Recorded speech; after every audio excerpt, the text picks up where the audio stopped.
When you just sold a investment property, how to vacate your tenant property? First, if you're the buyer's agent, you need to fill in this form called Tenant Occupied Property, Buyer's Notice to Seller for Vacant Possession. On top, you put the seller's name, address, and then when did you send this notice? You can say today. And then at the bottom here, you need to give the tenant 2 full months of time to move out. So the time will be October 1st since today is only July.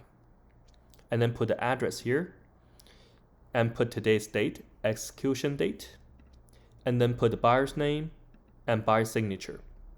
After that, email to the listing agent.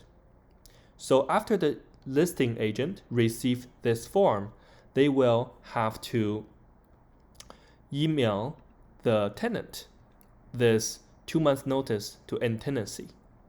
So on top is the tenant information, landlord's information, and then landlord's address, landlord's name and signature.